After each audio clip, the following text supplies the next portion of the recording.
Nosso convidado de hoje, não vamos conversar, é um velho amigo, velho querido amigo. Ele é advogado, atualmente está na Câmara, mas trabalhou em 6 administrações municipais. Ele é mestre de cerimônias, ele é escritor, ele tem uma coluna no Facebook, Memórias de Porto Feliz, que é replicada em jornais. Ele se chama Reinaldo Croco Júnior. Nós o chamamos de Croco, Croquinho, e Croco Júnior é o nome artístico que ele usava no rádio. Croco, muito obrigado por você ter aceitado o nosso convite e vir aqui para esse bate-papo. Eu é que agradeço a sua gentileza de me convidar, e é um prazer para mim, muito grande, conversarmos no seu podcast, esse é o nome, né? Exatamente. Mas a pressão foi muito grande. E Croco, quando é que vai? Croco, quando é que vai? Ele está na lista, ele vai. Mas e Croco, não vai? Vai. Então está aqui, Croco. Croco, vamos falar de uma coisa sem a ver com o seu trabalho, por enquanto. Microfone. Dizem as más línguas que eu sou apaixonado por microfone. E na verdade, você sabe que desde criança eu gosto de microfone. Eu era garoto, 5, 6 anos de idade, e o meu tio, Romualdo Croco, que também era radialista, tinha o serviço de alto-falante na praça. E eu, finais de semana, eu ia lá com meu pai, com o microfone desligado, o meu tio deixava eu falar, e eu achava que estava saindo no ar e tudo mais. Então eu comecei a gostar de microfone desde aquele tempo. E é uma paixão que continua até hoje. E daí o futebol também, que você é narrador esportivo, aliás, um narrador esportivo excelente. Você fez dupla com Mauro Nóbrega, na Porto Felicense e na Rádio Clube. E também na convenção, ou tem mais uma que eu esqueci? A Jovem Pan, que nós chegamos até a Jovem Pan, né? Onde eu não fiquei, por razões que depois eu explico detalhadamente. Eu acho bom. Mas chegamos a fazer, eu e o Mauro Nóbrega, muitas transmissões esportivas pelo Brasil, né? Estivemos no Maracanã, no Morumbi várias vezes, no estádio Palestra Itália do Palmeiras, né? Na palestra você foi por isso, só, né? Não, pelo prazer também de ver o Palmeiras e de transmitir um jogo e narrar gols do Palmeiras, né? Principalmente quando algum corintiano ligava, que o Corinthians estava vencendo, e aconteceu isso. Os corintianos ligando para mim, estava 1-0 pro Corinthians, e no momento que um corintiano ligava, estava no ar, o Luiz Pereira, aquele zagueiro do Palmeiras, fez o gol de empate ou da vitória do Palmeiras, e aí foi o gol mais estridente que eu narrei, com aquele veio da alma, né? Assim, 4 pulmões. 4 Delícia, minutos de gol. Você também é mestre de cerimônias da cidade. Isso daí é uma praxe antiga já, né? Você sempre esteve à disposição para apresentações, porque você também gosta e sabe fazer muito bem. Eu desde os 16 anos de idade, eu já fazia esse tipo de trabalho, por gostar mesmo, né? Eu me lembro que a primeira apresentação pública que eu fiz foi a inauguração de um busto do Dr. José Sacramento e Silva, que até hoje tem lá na Santa Casa de Misericórdia. E ele estava presente, o Dr. Sacramento. E ele veio me cumprimentar depois, né? E foi um incentivo muito grande para mim. Eu era um garoto de 16 anos de idade e receber os cumprimentos de um médico do porte do Dr. José Sacramento e Silva foi para mim um incentivo. Talvez por isso eu me motivei e segui adiante. E por 40 anos aí eu tenho feito essas apresentações para a Prefeitura Municipal, concursos de Miss Monções, Miss Porto Feliz, formaturas escolares. Eu sempre fiz com o maior prazer do mundo, né? Sim. Sem nunca pedir qualquer recompensa por isso. Sempre fui convidado e todos os convites eu aceitei e tive a honra de participar. Uma honra muito grande para mim foi ter sido mestre de cerimônias dos 50 do União e do Araritaguaba. Agora, eu sou araritano, então era normal que eu fizesse a apresentação do 50 do Araritaguaba, mas o União também me convidou, e eu, por respeito ao clube e aos diretores do União e à própria torcida do União, lá estive com o maior prazer apresentando aquele evento maravilhoso, né? Você escreveu um livro, aliás, rebuscado, e você vai falar do tempo que você levou sobre a maçonaria em Porto Feliz, que é a primeira loja do estado de São Paulo e a 14ª do Brasil. Sim. Esse livro eu pesquisei durante 20 anos. 20 anos? De pesquisas. Pois é. Buscando documentos, informações, dados, porque a loja, com os seus 190 anos de fundação, é muito difícil se conseguir documentos, conseguir informações. Até no Exército eu pedi informações, porque consta que o principal fundador da loja Inteligência, João Batista Lobo de Oliveira, era militar, né? E também trouxe com ele Luiz Luciano Pinto, que seria capitão, né? 2 militares fundaram a loja Inteligência. E eu consegui muitas informações e levei 1 ano para escrever o livro, depois que eu obtive assim, os detalhes que eu precisava para desenvolver a história, contando alguma coisa a respeito da loja mãe da maçonaria paulista e que hoje tem o título de Grande Estrela da Distinção Maçônica do Grande Oriente do Brasil.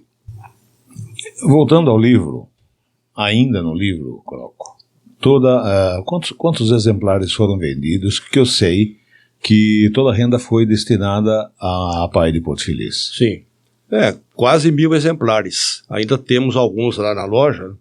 E com o passar do tempo, a gente vai vendendo livros ainda. Muitos irmãos que vêm frequentar as sessões da loja Inteligência acabam levando livros. Muitos pedem pelo correio, eu já mandei várias vezes, mandei para a Alemanha, inclusive, né, um exemplar do livro. Enfim, e toda a arrecadação é revertida para a APAI de Porto Feliz, que é uma instituição mantida pela loja Inteligência. Eu não tenho nenhuma arrecadação a respeito do livro, né? Tudo é para a APAI. E eu estou preparando, Badu, um livro, já tenho 500 crônicas escritas sobre as memórias de Porto Feliz. Pois é, essa que você tem publicado no Facebook. Exato. E replicado pela Tribuna, por outros jornais. E pelo jornal A Gazeta de São Paulo também, e toda semana eles divulgam as crônicas que eu publico na sexta-feira. E eu estou no aguardo de um patrocínio de alguma empresa. Também não quero nada. Eu faço doação de todos os direitos autorais para as entidades assistenciais de Porto Feliz. A minha ideia é fazer uma noite de lançamento do livro, noite de autógrafos, e cada entidade vende uma quantidade de livros que a elas serão destinados, né, e arrecadam em seu benefício o que for conseguido vender. Essa é a minha intenção, né? E Ótima intenção. O livro está pronto, praticamente pronto. Basta patrocínio, porque não vai ficar muito barato. Um livro são 500 crônicas, é um livro volumoso, mas tem que ser assim. Eu quero também, se me for permitido, distribuir nas escolas de Porto Feliz. Porque a minha grande preocupação é que hoje não se ensina nas escolas sobre a história de Porto Feliz. A história de Porto Feliz, que é um fator extremamente importante dentro do conceito da história do Brasil. Se não fossem os monçoeiros, os bandeirantes, antes que daqui partiram, o Brasil não teria as dimensões continentais que tem. Ainda hoje eu estava fazendo pesquisas a respeito. Então, o porto de Araritaguaba foi o ponto de partida do alargamento das fronteiras do Brasil, né? Que dividido o Brasil ao meio entre Espanha e Portugal, os portugueses foram avançando, né? E foram conquistando espaços. E o Brasil tem a dimensão que tem hoje, que é um verdadeiro continente, graças ao movimento bandeirantista, ao movimento monçoeiro, graças a Porto Feliz, a velha Araritaguaba, de onde esse pessoal partiu para a conquista dos sertões. Falando ainda sobre Memórias de Porto Feliz, você acha que falta algum incentivo governamental, municipal ou estadual, para que a memória fosse preservada, a memória de Porto Feliz? Falta interesse, eu não digo do governo local não, porque o nosso prefeito tem demonstrado interesse pela cultura, pela história de Porto Feliz. Falta apoio governamental das esferas maiores. O Parque das Monções, hoje tombado pelo Conde Fati, é um monumento histórico, tem um valor inestimável. não só para Porto Feliz, para a própria história do Brasil, como eu acabei de explicar. Né? Então é preciso, primeiro, que o parque seja preservado, seja cultivado, seja melhorado, seja divulgado, para que venham pessoas de todas as partes do Brasil conhecer o Parque das Monções. Sim. E automaticamente conhecer a história de Porto Feliz, que, como eu falei, é um ponto extremamente importante da própria história do Brasil. Você tem razão. Agora, o governo vai pensar o seguinte: nós temos 645 municípios. Como é que nós vamos dividir essa verba? Bom, já começa pelo museu. Prédio do museu que está há quanto tempo? Há mais de 10 anos. Mais de 10 anos naquela posição, gasta-se com projetos e não sai daquilo. Pois é. Ele já foi descaracterizado internamente várias vezes. E o museu é propriedade do governo do estado.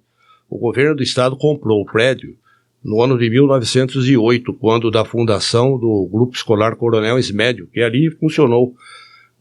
Então o governo do estado tem que abrir o cofre e preservar o museu. O museu hospedou o imperador do Brasil, Dom Pedro II, em 1846. Por ocasião da Revolução Liberal de 1842, hospedou o Duque de Caxias. Quer dizer, o regente Feijó passou por aqui, não sei se chegou a hospedar-se aqui, mas grandes vultos da história do Brasil estiveram em Porto Feliz. 2 deles, comprovadamente, o imperador Pedro II e o Duque de Caxias, se hospedaram no prédio do museu.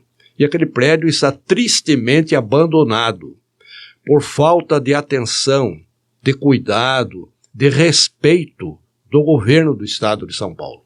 Eu tive uma informação na semana passada de que estaria o governo propenso a reiniciar o restauro do museu. Espero que isso seja verdade, porque por 10 anos, não eu, mas Porto Feliz espera pela recuperação desse prédio extremamente importante que é o Museu das Monções. E o acervo, onde é que está? O acervo está preservado em um imóvel locado pela Prefeitura Municipal. Veja você que a Prefeitura tem despesas com isso, para preservar esse acervo que é importante. São peças ligadas ao movimento Monçoeiro, ao movimento dos Bandeirantes, à Revolução de 32, enfim, fatos importantes que se passaram também aqui em Porto Feliz. E quando você falou de 600 e tantos municípios que o governo do estado de São Paulo teria que se preocupar com eles, mas nem todos têm a história que Porto Feliz tem. E a história de Porto Feliz não é apenas a história do município de Porto Feliz. Ela é parte preponderante e importante da história do próprio Brasil. Daí a necessidade de uma atenção melhor por parte do governo do estado de São Paulo. Isso não tem, por outro lado, tem que o governo cuidar desse patrimônio que é a história de Porto Feliz. Quando eu digo para vocês que esse rapaz é fenomenal, ele tem uma memória fantástica, fala muito bem e é o que é, né? Outro dia você falou que eu tenho cabeça grande, talvez seja por isso. Não, eu não ia falar, mas já que você falou. Mas não é o caso, Coco, você trabalhou em 6 administrações municipais, como diretor na época, né? Não tinha o cargo na de época secretário. O cargo de diretor jurídico que eu ocupei era o cargo de secretário jurídico, era o mais alto cargo no escalão do governo municipal. E eu, Badu, desde que me formei, em 1980, eu me dediquei ao estudo do direito administrativo. Eu fiz pós-graduação na FAAP, São Paulo, em técnica legislativa, administração municipal, e fiz também no IBAN, do Rio de Janeiro. Então, eu me especializei na área do direito público, do direito administrativo. Mas eu confesso a você que a minha grande paixão na advocacia foi o Tribunal do Júri. Eu fiz 4 defesas perante o Tribunal do Júri. Com 3, essa eloquência? Nem tanto. 3 aqui em Porto Feliz e uma na cidade de Santa Bárbara do Oeste. E um fato muito, para mim, muito agradável, muito importante e inesquecível. O primeiro júri que eu fiz aqui em Porto Feliz era de um réu acusado de um homicídio e de uma tentativa de homicídio por motivo extremamente torpe, fútil. Então era uma situação complicada desse réu. E eu consegui, depois de estudar o processo por quase um ano, e na véspera do júri, eu estava estudando tanto que escureceu, e eu nem acendi a luz. A minha mulher falou assim: você está lendo no escuro? Eu não percebi.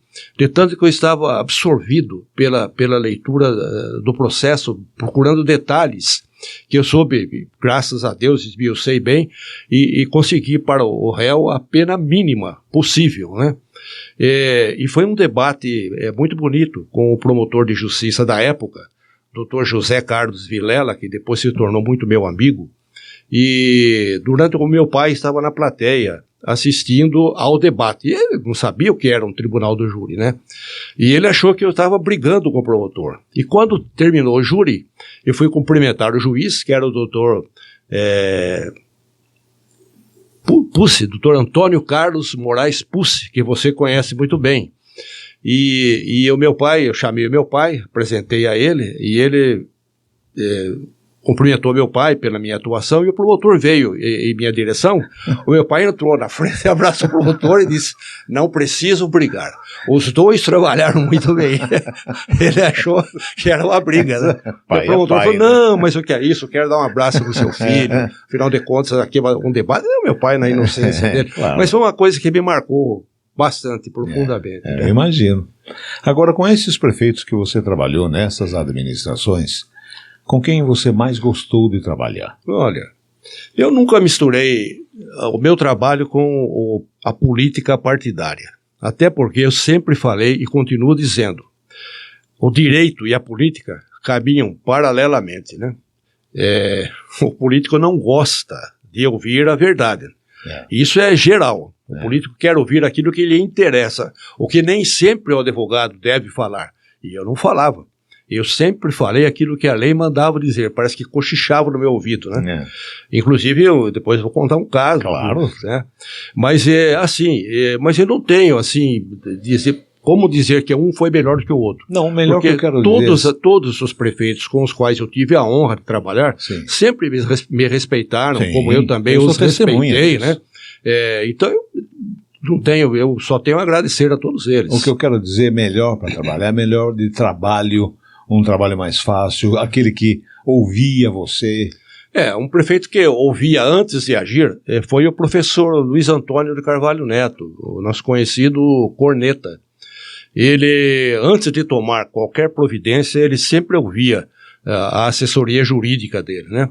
Os outros, no afã de realizar algumas coisas, às vezes se adiantavam, né? E nem sempre dava certo.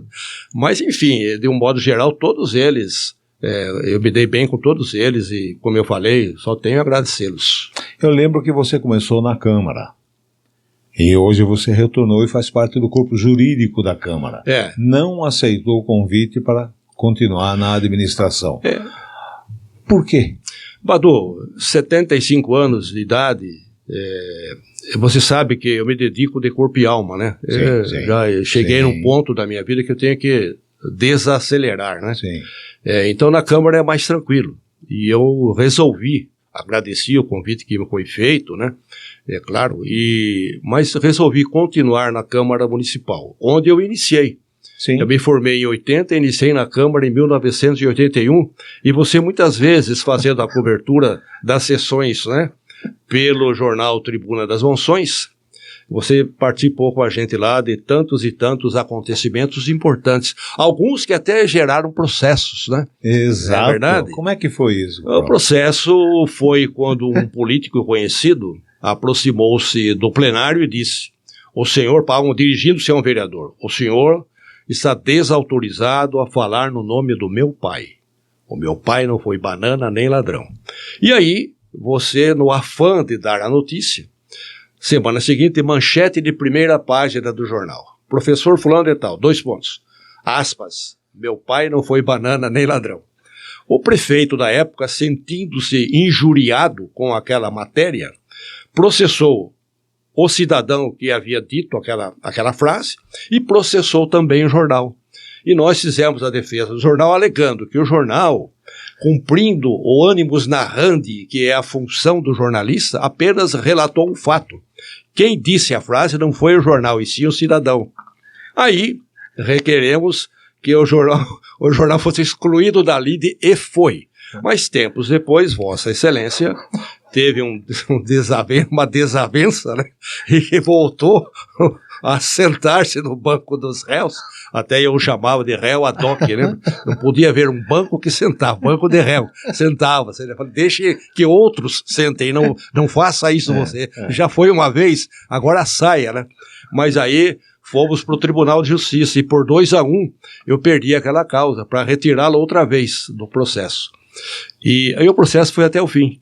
Só que tinha tanta testemunha, tantos depoimentos, foi se avolumando, 3, 4, 5, 6 volumes, até que um dia o promotor de justiça que chegava ao Porto Feliz me ligou: Dr. Croc, o senhor poderia vir até o fórum? Pois não. Cheguei no gabinete dele, ele falou: olha, esses processos aqui, eu estava estudando, isso aqui não tem fim, vamos arquivá-los? Vamos. E aí foi arquivado, né? Mas foi um tempo bom, né, Croc? Foi tempo bom, né? Tinha uma contenda na verdade, judicial, mas era legal. Todos os tempos são bons. O mundo é a melhor de todas as escolas. E a gente aprende. É verdade. Apanhando aqui, caindo ali, levantando-se a colar, a gente aprende. E é assim que a gente se forma na vida. Né? Fazendo, aprendendo, apanhando, né? Eu só caí, fui derrubado, levantei, nunca bati em nada também, né? Sim. Quando eu batia diplomaticamente. Sim, a vida cobra também, a vida cobra. Então é assim que foi, né? Falar em a vida cobra, quando você foi fazer a narração pela Jovem Pan, que estádio que foi? Foi no Morumbi. Morumbi. Deixa eu começar, depois o senhor chega com a sua história. Sim. Muito bem. O que eu fiquei sabendo é que... O que você fica sabendo nem sempre é verdadeiro. Diga-se de passagem. Claro, mas aí tem a sua versão. Tá certo. É que estava tudo pronto, soltaram a vinheta, e daí diz que você falou pro técnico, que era um baixinho, que eu não lembro o nome, falou: eu preciso ir no banheiro. Ele falou: agora não, já soltou a vinheta. E você entrou falando e deu um show. Foi isso mesmo? Não, foi isso não. Isso aí é a intriga da oposição. Né? Mas qual oposição? Não. Eu estive no Morumbi fazendo um posto de informações, um jogo São Paulo Futebol Clube e São Bento de Sorocaba pelo Campeonato Paulista. A narração do jogo principal era de José Silvério e Orlando Duarte como comentarista. Mauro Nóbrega num outro posto também de informações. Mas eu não continuei na Jovem Pan, Badu, por 2 razões. Eu já tinha parado com o rádio, porque eu nunca gostei de viajar. E o rádio faz com que você viaje muito, fique no muito fim de tempo semana fora de casa. Você sai no sábado, volta na madrugada do dia seguinte. Eu nunca gostei de deixar a minha esposa e meus filhos em casa sozinhos. Isso doía para mim. Também, né? Doía. Eu nunca gostei de fazer isso.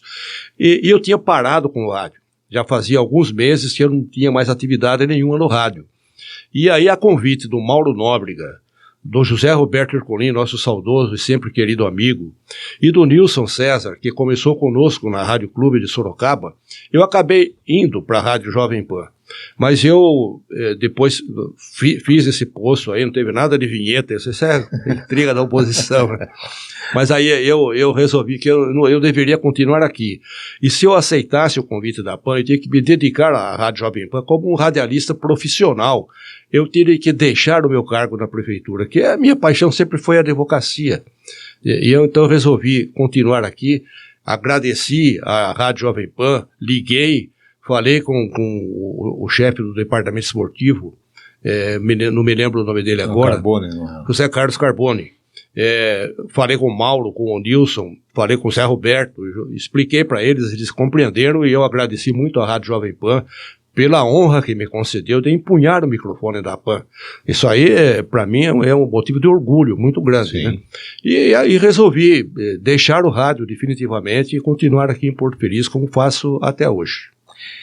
Eu gosto muito daquelas histórias da velha rap, onde as coisas aconteciam ali e ficaram como história, né? Sim. É aquela em Porto Feliz chove, que é uma sugestão. Chove, que é uma sugestão, e começa a chover torrencialmente em Porto Feliz. O jovem locutor, no afã de dar a informação, olhou no vitrô do estúdio e percebeu que gotas d'água começaram a cair no vitrô e depois muita água no vitrô. Ele assustado disse, começa a chover torrencialmente em Porto Feliz. E o nosso saudoso Tiquinho Tuani, que estava fazendo a barba, era manhãzinha, para ir a São Paulo, ouvindo a rádio, falando, como chove? Tem um sol brilhando. Ligou na rádio. Aí qual não foi a surpresa geral? Era a funcionária da faxina, que pelo lado de fora, com uma mangueira, borrifava água no vitrô, dando ao locutor, dentro do estúdio como nós estamos aqui, a impressão de que chovia torrencialmente em Porto Feliz. Eu gosto de São causos da rádio. São coisas engraçadas que a gente lembra. Na intimidade a gente lembra, Sim. Fora dos microfones a gente lembra. Mas eu gosto muito do... Porto Feliz está um tédio de frio. Tédio de frio. Tédio de frio. Mais ou menos 18 horas. Mais ou menos. E outro, Cine Central estará apresentando logo mais às 20 horas Superman 2. Era Superman 2. Superman 2, né? E tem Porky 111, que era Porky 3. E tem o Brasil concentrado no Vietnã do Mar. Era Vinha del Mar, quando o Brasil disputou a Copa do Mundo no Chile. Vietnã del Mar. Nunca vi um negócio desses. Olha quanta E tinha coisa. também o repórter que entrevistou o saudoso técnico Laurinho, da Porto Felicense, e durante a entrevista o Laurinho contestou uma pergunta e fez outra pergunta e acabou entrevistando o repórter. Inverteu a situação. O entrevistado passou a ser o entrevistador. Olha, vocês que estão vendo esse vídeo, vocês não imaginam que quando a gente se junta para conversar sobre essas coisas, olha, é muita risada, porque tem muita história. Muita história. E o Croca é um grande contador de história. Um grande contador de história. Eu que sou. É verdade. Agora, hoje você está na Câmara. Sim. Faz parte do corpo jurídico ali. Eu ocupo lá o cargo de diretor legislativo e de políticas públicas. Na verdade, o meu cargo é mais um cargo político mesmo. Sim. Fazendo aquele meio de campo, né, entre o executivo e o legislativo, o que nem sempre é muito fácil. Né? Nunca foi. Nunca foi. É. Mas eu faço, porque eu gosto muito disso. Certa vez, há pouco tempo, eu estive na Procuradoria-Geral de Justiça, tratando de um assunto de interesse da Câmara Municipal, e conversando com um dos procuradores a respeito da situação de Porto Feliz, ele, no fim, ele me disse o seguinte, o senhor é uma enciclopédia viva.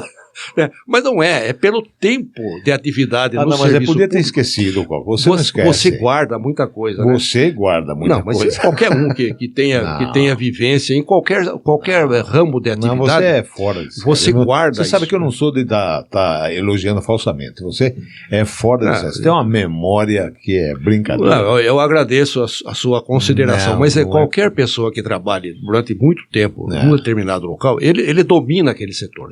Ele grava o que aconteceu, Você grava mais.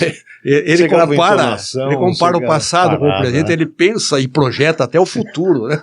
Então é isso. Foi nesse sentido que o procurador falou, o Sim. senhor é uma enciclopédia ambulante. É duro trabalhar com vereador? Não é. O grande problema... Não há, mas sim. Não é.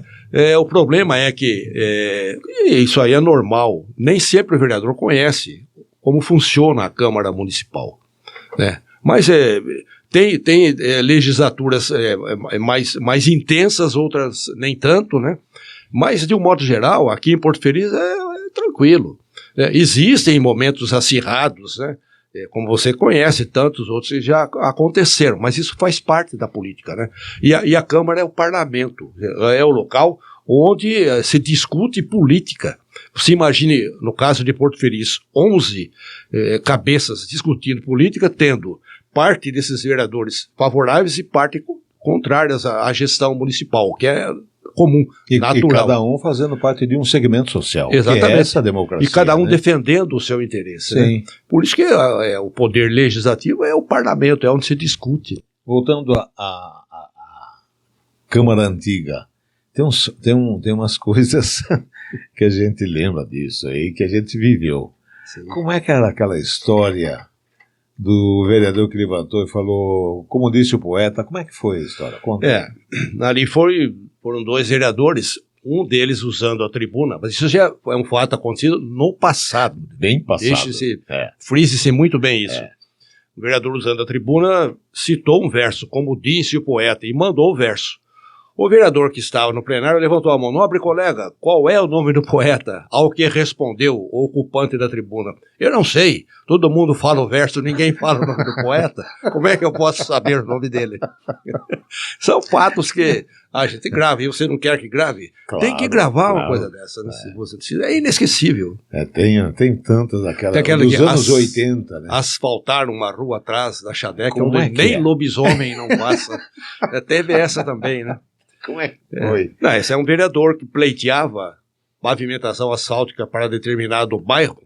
Não foi atendido pelo prefeito de antigamente, frise-se, né? Que asfaltou uma rua que fica nas imediações da empresa metalúrgica Xadec. Então, esse vereador, inconformado com esse fato, ocupando a tribuna da Câmara, disse: eu peço a pavimentação asfáltica para Vila X, não sou atendido, mas asfaltar uma rua atrás da Xadec, onde nem lobisomem não passa. Não passa. Era gostoso, não? Era. Gostoso. Eu lembro de você e eu sentados ali no plenarinho. É inesquecível. Não é? E ouvindo aquelas... algumas baboseiras, mas fazia parte do tempo, década de 80, isso. Faz parte. Você vê que isso sempre existiu e vai existir. Se você assistir sessões da Assembleia Legislativa de São Paulo, da Câmara Federal Brasília, do Senado Federal, você vai ver que é a mesma coisa, né? Tem episódios assim que chegam a ser hilariantes. Isso faz parte do debate político, do momento político, da discussão política, né? De cada um trazer a brasa para a sua sardinha, e assim vai. Esse é o parlamento, é o poder legislativo, é onde se discute, se debate. Faz parte. Você é muito procurado pelos vereadores para tirar dúvidas, é claro que sim, mas eu gosto de saber do seu jeito, como é que você age com eles, assim... Sou procurado, tenho muito prazer em atendê-los, explico, converso. Qual é a dúvida maior que eles têm, geral? Assim? Possibilidade sobre apresentar ou não um determinado projeto de lei, para que não haja vício de iniciativa, porque nem toda propositura é da competência do vereador, né? Então, é basicamente isso. Mas a gente conversa todo dia, eu converso com os vereadores, isso para mim é um prazer muito grande, conversar com eles, trocar ideias, né? Eu já fui convidado por um determinado partido político aqui de Porto Feliz, e eu fiz um estudo da lei orgânica na sede desse partido político. E foi levamos uns 2 meses estudando artigo por artigo da lei orgânica. Foi um momento importante. É pena que nem sempre os políticos se interessem por isso, né? E você sabe que a lei orgânica de Porto Feliz tem uma história também. Quando da promulgação da Constituição de outubro de 1988, deu-se um prazo para que cada município elaborasse a sua própria lei orgânica. Fantástico, porque até então... a Assembleia Legislativa de cada estado fazia uma lei orgânica que valia para todos os municípios daquele estado. Por exemplo, você veja, a Assembleia Legislativa de São Paulo elaborou uma lei orgânica que valia para Porto Feliz, para São Paulo, para Mombuca, para Tietê, para Campinas, enfim, todos os municípios paulistas. Isso acabou a partir de outubro de 88. E o prazo para que se elaborasse a lei orgânica estava vencendo. E o então presidente da Câmara, Dr. Antônio Augusto Alcalá, estava preocupadíssimo, porque o prazo vencendo e a comissão encarregada de elaborar a lei orgânica estava meio... Aí ele me chamou, falou assim, vamos abraçar isso aí, temos que fazer. Eu entrei em contato na época com o professor Michel Temer, que havia sido meu professor de Direito Constitucional na Faculdade de Direito de Itu. E ele prontamente colocou o escritório de advocacia dele em São Paulo à nossa disposição. Toda dúvida era ligar ou ir lá que sanava. Nos ajudou muito, né? Então, nós fomos fazendo a lei orgânica de Porto Feliz. E, num fim de semana, precisamente numa sexta-feira, faltavam de 10 ou 12 artigos para terminar. Então, nós fomos na residência do Xuxo Alcalá. Ele morava, onde hoje é o escritório imobiliário Bandeirantes, ele morava na parte superior. E a noite foi se estendendo. A minha mulher, a minha filha Maria Amélia, era criança, dormindo num sofá. A Denise, esposa do Xuxa, e a Fernandinha, filha dele, dormindo no outro sofá. E nós dois ali fazendo a lei orgânica. Quando terminamos por volta das 3 horas da manhã, ele abriu uma garrafa de uísque, um copo para mim, outro para ele, com bastante gelo. Saímos na sacada, olhando o Largo da Penha, e pronunciamos aquela frase que se pronuncia no Vaticano quando se elege um Papa, né? Habemos lei orgânica. E tomamos aquele uísque. Foi uma delícia, né? E depois tivemos a sessão solene de lançamento, de apresentação da lei orgânica municipal. Foi um momento importante do qual participaram os vereadores, as autoridades locais, prefeito, vice-prefeito, o juiz de direito, o promotor de justiça, todos foram prestigiar esse momento importantíssimo. E foi a primeira vez que os municípios brasileiros tiveram as suas câmaras municipais funcionando como poder constituinte derivado, porque é um poder que lhe foi outorgado pelo poder constituinte original do Congresso Nacional. Veja que momento importante. Muito importante. Agora tem um momento importante também, Hilário, que é aquela código de postura do município. Como esse era um código de postura muito antigo que existia aqui em Porto Feliz, da década de 20, né? E dizia assim, algumas coisas que não tinham cabimento. Por exemplo, o cachorro de fora pode permanecer apenas uma semana na cidade. Então, eu questionava com o nosso saudoso Benedito Moisés Broca, então diretor da Câmara Municipal, mostrava o código, mas veja, quem vai conversar, vou perguntar para o cachorro, e quando é que o cachorro vai responder? Senhor cachorro, o senhor chegou quando? O senhor é daqui? Já começa por aí. Eu vim de Itu. Como é que ia saber, né? Outro também, proibido assistir filme de chapéu na cabeça. No cinema. No cinema, né? Tem aqueles varais de levar frango. Então era proibido levar frango de ponta cabeça. É verdade. É verdade isso daí, não é brincadeira. Porque... Esse código antigo de postura, ele desapareceu. Eu mostrava, acho que por brincadeira, aí alguém levou, gostou tanto que levou, sumiram com o código. Mas eu lembro que estava para admitir esse código. Você lembra disso?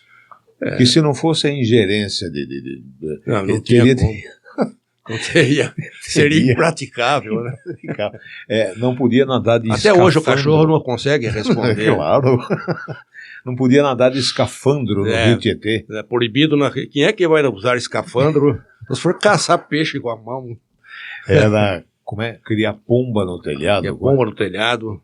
Galinha do forro também. Não podia galinha no forro. Coisas absurdas. Não, era caiar, passar cal a cada 5 anos. Mas isso aí hoje até que é usual, né? Você... passar cal hoje você pinta, né? Esse tempo era passar cal. Usava aquela brocha, né? Que balançava, tem um peso, passava uns 15 quilos o negócio daquilo. Ficava com dor no braço por uma semana. Ficava com dor no braço, até no ombro. No ombro, Olha, assim, quanta coisa engraçada, não? É história, né? E quanta história. Faz parte, você vê como que o mundo evoluiu. Né? Você vê o que era antes e o que é hoje.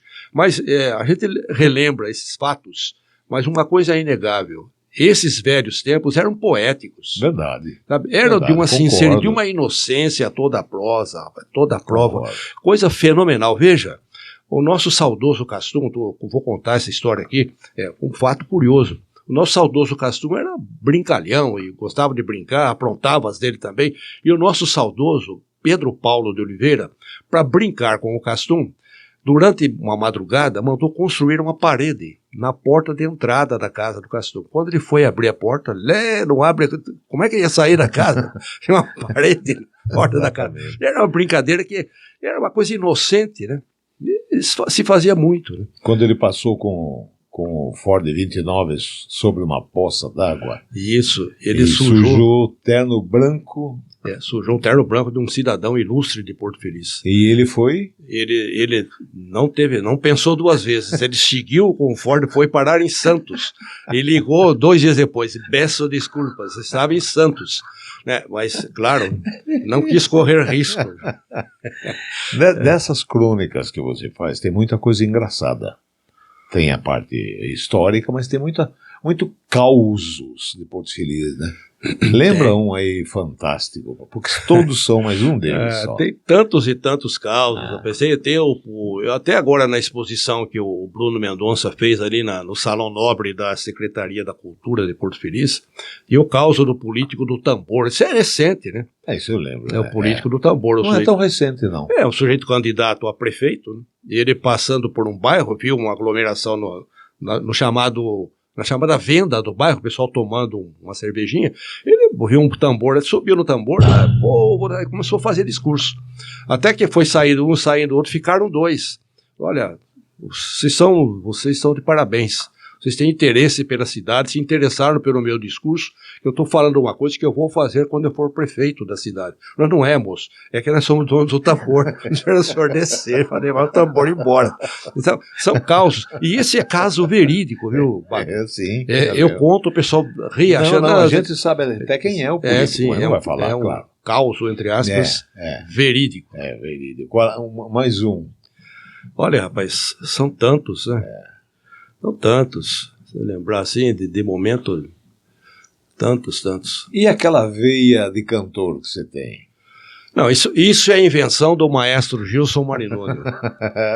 E você sabe que ele mandava a música para eu ensaiar antes, para eu canto isso aqui, que eu gosto dessa música. Olha, ele gosta, eu tinha que cantar, né? O negócio. Mas você estava atendendo a pedido. A pedidos, né? Então. Era assim, brincadeira dele, do claro, Claudinho, né? Claro. E a gente fazia isso sempre no fim de festa, né? Uma vez, numa festa da OAB aqui de Porto Feliz, a nossa prezadíssima doutora Daniela Bortolheiro Ventrice foi juíza de direito aqui, e eu, incentivado, depois de ter tomado também umas geladinhas, fui cantar uma canção. Aí, no dia seguinte, encontrei com ela no fórum, ela, nossa, doutor Procopio, como o senhor canta bem? Eu falei, não, doutor, que é isso? Eu espero o pessoal beber bastante, assim, ninguém entende nada. Falar que eu canto bem é uma injúria, né?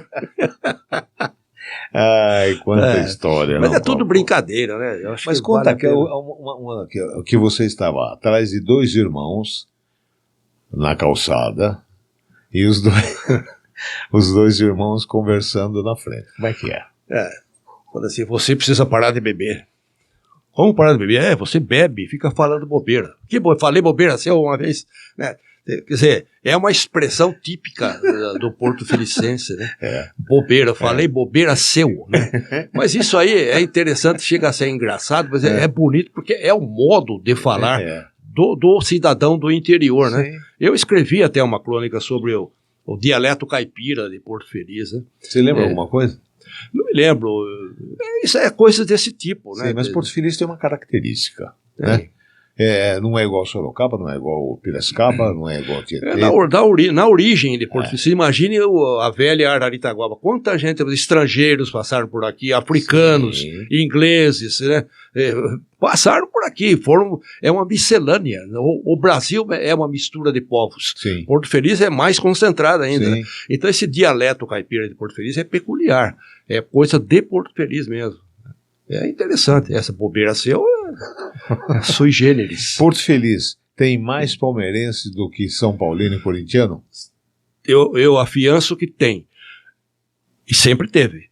Em 1900, e se não me engano, 57, a Associação Atlética Porto Felicense... Essa vai para você, Fabrício. A Associação Atlética Porto Felicense ia inaugurar, como inaugurou, os refletores do estádio Dr. Julian Fuch. Então a diretoria da Porto Felicense fez uma pesquisa popular com urnas, colheu o voto do povo. Qual clube vocês querem que venha inaugurar os refletores da Porto Felicense? E o Palmeiras ganhou estourado. Aliás, foi a primeira vez na minha vida que eu vi o Palmeiras jogar, né? Ficou no Hotel Monções. Ficou concentrado no Hotel Monções e jogou à noite e trouxe o famoso centroavante Mazola, José João Altafini, que ele é sobrinho da dona Norma Marchesoni Abisse. A mãe do Mazola era irmã da saudosa dona Norma Marchesoni Abisse. O Mazola jogou aqui, o Mazola que foi campeão do mundo em 1958. E por falar em futebol, o meu tio Romualdo Cloco, que era radialista, foi o primeiro correspondente da Rádio Jovem Pan aqui em Porto Feliz. E ele era padrinho de batismo do jogador Fiote, que foi zagueiro do Santos Futebol Clube. Verdade. E o meu tio administrava os bens do Fiote. O Fiote jogava no Santos, viajava muito pouco, vinha a Porto Feliz, e meu tio era uma espécie de administrador dos bens dele aqui em Porto Feliz e na região. E o Santos foi jogar em Piracicaba, isso foi em 1960. Eu era garoto e eu estava em Piracicaba na casa de uma tia, minha irmã do meu tio Romualdo, irmã do meu pai. E quando meu tio Romualdo chegou, ele disse, olha, eu vou até a concentração do Santos, eu preciso falar com o Fiote. Meu tio, vou também. Ah, vamos. E fomos. Meu tio Romualdo Croco, o Dirceu Croco, saudoso Dirceu Croco, meu primo, a minha prima de Piracicaba, a Esterzinha, e eu. Fomos com o tio Romualdo até a concentração do Santos, num hotel, no centro de Piracicaba. Lá o meu tio se apresentou, falou que era padrinho do Fiote, pediu para falar com o Fiote. O porteiro disse, eu vou comunicar o diretor do Santos. Foi, comunicou, veio o presidente do Santos da época, o senhor Modesto Roma. Era um senhor alto, forte, quase 2 metros de altura. Veio e falou, pode entrar aqui. Entramos. O Fiote veio, o padrinho veio abraçar, abraçou a gente e falei, Fiote, cadê o Pelé? Ele só disse, ô neguinho, vem cá, chamou o Pelé, rapaz. E o Pelé veio, sentou-se num sofá, o Pelé, o Dirceu, a Esterzinha e eu. Por mais de 1 hora, enquanto o meu tio Romualdo tratava de negócios com o Fiote, numa mesa, nós ficamos nesse banco, com o sofá, conversando com o Pelé, falando da Copa do Mundo na Suécia, respondendo perguntas nossas. Eu até disse para ele, falei, Pelé, eu gosto de você, mas eu sou palmeirense. Eu não consigo torcer para outro time. Ele falou, não tem problema, o Palmeiras é um grande clube, veja só.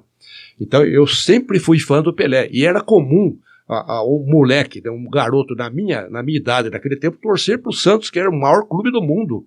A linha do Santos, Dorval, Bengal, Coutinho, Pelé e Pepe era sensacional. Dorval... morreu recentemente, Dorval, né?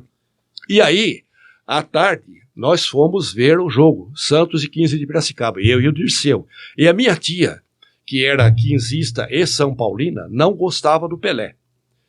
Não queria saber do Pelé. E nós fomos assistir o jogo. E a TV Tupi, Canal 4 de São Paulo, transmitindo o jogo ao vivo. Quando terminou a partida, Dirceu e eu pulamos o alambrado do velho estádio Roberto Gomes Pedrosa, em Piracicaba, corremos a abraçar o Pelé. Ele viu, ele reconheceu a gente, pulamos do Pelé, abraçando o Pelé, aquela festa.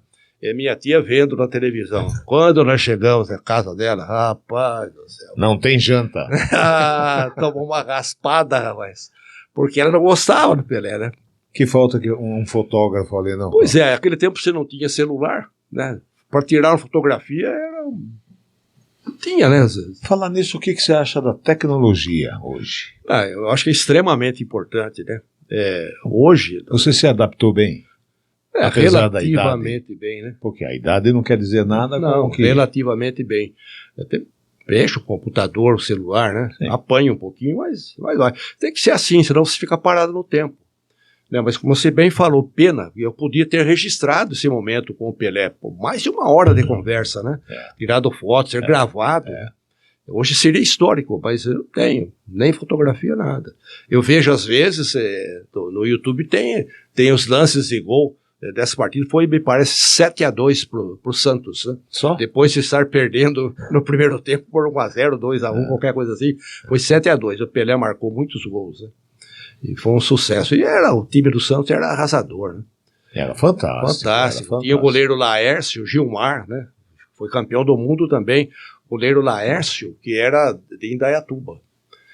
Foi o goleiro do Primavera de Indaiatuba. Quem você acha o melhor jogador de futebol do momento? Olha... Mesmo... Não precisa ser do Palmeiras. Não, é claro. Veja, jogar futebol como jogador de futebol, o Neymar é um excelente jogador. Pena que ele, como pessoa, não seja tanto, né?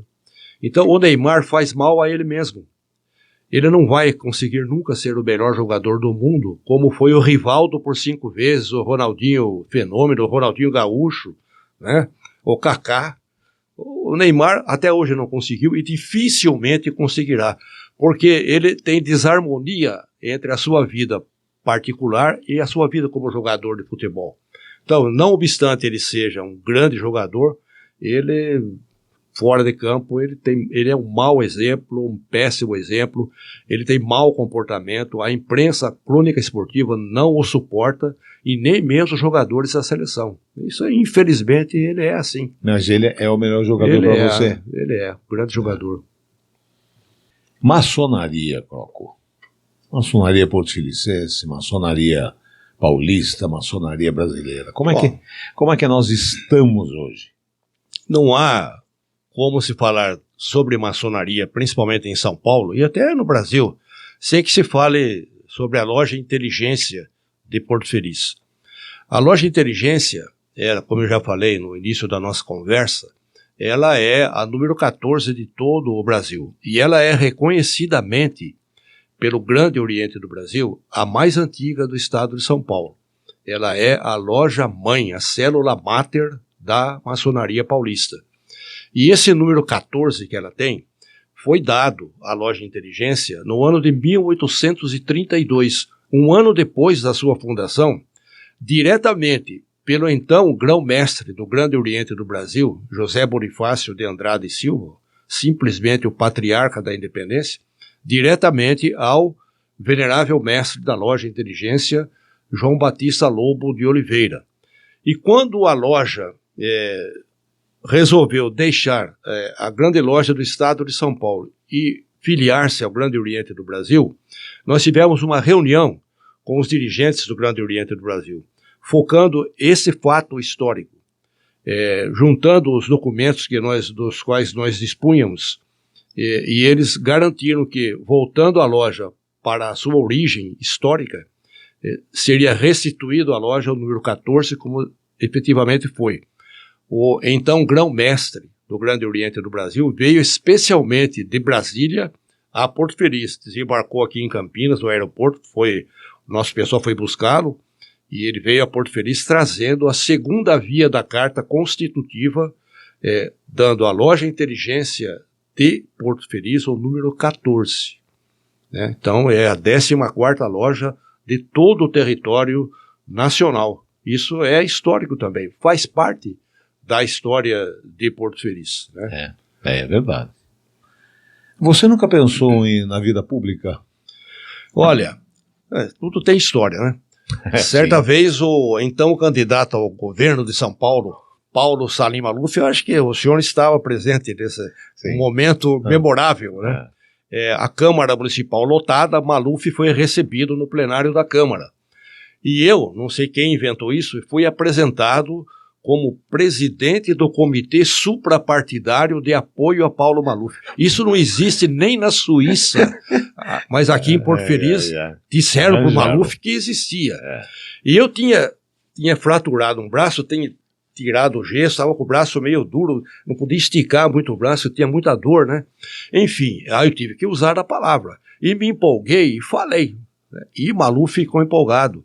Ele levantou-se quando eu terminei e falou: Reinaldo, você me emocionou. E tem uma foto, ele me dando um abraço e o Broca, nosso saudoso Broca, com a boca na orelha, rindo de felicidade, né? E quando terminou esse conclave lá dentro da Câmara de recepção, pelo Comitê Suprapartidário de Apoio a Paulo Maluf, eu estava deixando a Câmara Municipal quando Antônio Salim Curiati, ex-prefeito de São Paulo, desceu aquela escada da Câmara gritando meu nome. Reinaldo, Reinaldo. Eu olhei, era ele, o Antônio Salim Curiati. O Paulo mandou falar para você sair candidato a prefeito de Porto Feliz, que ele paga a sua campanha. Falei, muito obrigado, eu vou pensar nisso aí. Eu nunca tive nenhuma intenção de ser político. Mas nem como vereador, nada? Nunca tive. Na verdade, eu acho que eu não tenho, assim, dom para isso, sabe? Eu não tenho. Eu até admiro, e eu não consigo compreender como é que uma pessoa se dispõe a ser prefeito de uma cidade. É difícil, extremamente difícil, você dedica a sua vida. Hoje você coloca em risco todo o seu patrimônio, porque qualquer coisa que aconteça, você vai responder por ela.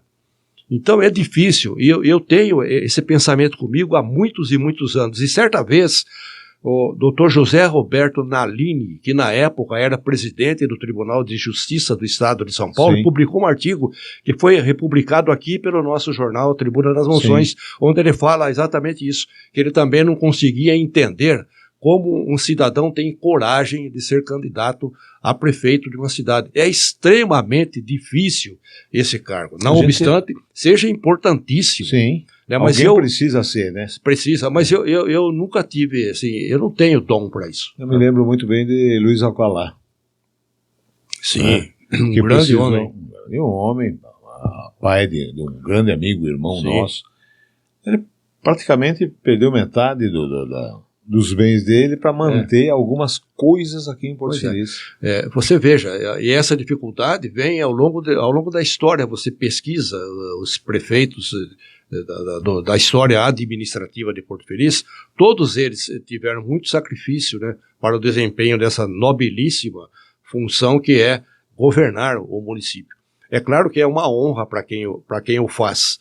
É um trabalho dedicado, que merece todo o reconhecimento da população, né? Mas é extremamente difícil, muito complicado. Você acha que as leis são muito severas com os prefeitos? Olha, o grande problema do Brasil, infelizmente, é a insegurança jurídica. O Brasil não é um país que tenha segurança jurídica. Na administração pública, o que você poderia fazer há 2 anos atrás, você não pode mais hoje. Verdade. Né? Então, coisas que foram feitas lá atrás hoje são punidas, que não pode mais, o Tribunal de Contas cobra, né? Enfim, está cada vez mais difícil. Isso talvez até em decorrência do que a gente vê, infelizmente, não só no Brasil, como no mundo todo, né? Aqueles que usurpam o poder, né? Aqueles que se aproveitam indevidamente do dinheiro público. Isso está fazendo com que a lei fique cada vez mais rígida. E eu sou amplamente favorável à plena rigidez da lei. Tem que ser assim mesmo. Mas o que eu acho é que há insegurança jurídica. Né? Porque o pau que bate em Chico não bate em Francisco. Né? Que seja para todos. Que seja para todos. Né? A gente vê... Prescrição, tudo. A gente vê nas altas esferas e as coisas não são como acontecem aqui. Infelizmente, hoje você tem justiça no primeiro grau de jurisdição. Tem relativamente justiça nos tribunais estaduais. E tem apenas política na Suprema Corte desse país, infelizmente. Você veja que até há desrespeito à própria Constituição do país. Sim. Quando há flagrante ingerência de um poder sobre o outro. O que tem acontecido no Brasil, inegavelmente. Nenhum país se desenvolve plenamente numa situação como essa. É preciso que se coloque a cabeça no lugar, que os políticos consigam ser políticos, administradores que respeitem o dinheiro público, respeitem, antes e acima de tudo, a população. Você acha que atualmente caberia uma nova Constituição? Olha, o Brasil, eu não sei se uma nova Constituição resolveria o problema. O que precisa é doutrinar as crianças para que formemos o homem do amanhã. A Constituição da Inglaterra tem 17 artigos, ela é costumeira. Sim. A criança nasce já sabendo o que ela pode e o que ela não pode fazer, não precisa escrever tanto. Não é? É verdade. Infelizmente, no Brasil não é assim. Nos Estados Unidos são 26. Então, aqui são lá uma infinidade 500 mais 1.000 e não sei quantas emendas, e mesmo assim... E sempre tem um jeito de escapar, né? Então, vamos fazer essa lei que tem que ser assim, mas se você der a volta, você pega lá na frente e diz assim. Então dá o famoso jeitinho brasileiro. Isso não leva a lugar nenhum. Então não é a Constituição que está errada, é a falta de... É a falta de cumprimento da legislação, é a falta de rigidez da lei, é a falta de punir os culpados, entendeu? É a falta de fazer com que o povo e aqueles que não têm tanto respeito pela legislação passem a respeitá-la. Porque hoje o sentimento de impunidade é muito grande nesse país. É verdade, né? é verdade. Coisas que não acontecem nos países da Europa. Não, e outra, é a famosa, você faz uma lei, não, essa lei não vai pegar, mas como não faz, não vai pegar? É lei, Então. Você tem que cumprir. Não. Mas é assim, né? E é preciso que isso acabe. Esse estado de coisas não pode continuar como está. Eu espero que o Brasil acabe seguindo por um caminho, né? Eu sei, eu tenho esperanças de que num futuro, talvez não tão próximo, né, as coisas melhorem muito por aqui. né? Tomara. Porque todas as caminhadas, como dizia Confúcio, né, começam com o primeiro passo. Com o primeiro passo. Então, eu acho que o Brasil precisa continuar essa caminhada. Croco, foi um prazer imenso. Primeiro que nós somos amigos há mais de 50 anos. Há muito tempo. A gente tem muita história juntos, você tem as suas histórias, e trazê-lo aqui, convidá-lo e você aceitar foi mais um prazer muito grande. Eu agradeço imensamente. Muito obrigado. Eu é que agradeço pelo seu convite e parabéns a você por esse estúdio que você criou aqui na sua casa. Tudo bem montado. Me faz lembrar dos velhos tempos da Rádio Emissora Porto Felicense, né? Enfim, parabéns pelo seu trabalho, né? Sucesso para você. Muito obrigado. E eu é que agradeço pela oportunidade que você me concede de conversar com você, com o povo de Porto Feliz, e para falarmos sobre a nossa história, sobre a nossa gente. Muito obrigado. Obrigado. Eu quero agradecer a você que se inscreveu nesse canal, que deu like, que comentou, que os comentários estão abertos. Quanto mais, nós já temos mais de 100 inscritos em 1 mês e meio de programa. Já foram 6 episódios e nós estamos muito contentes com isso. É um programa simples, é uma coisa bem interessante aqui, é o convidado, tá bom? Então, por favor, continue nos prestigiando com a sua audiência. Um abração para você.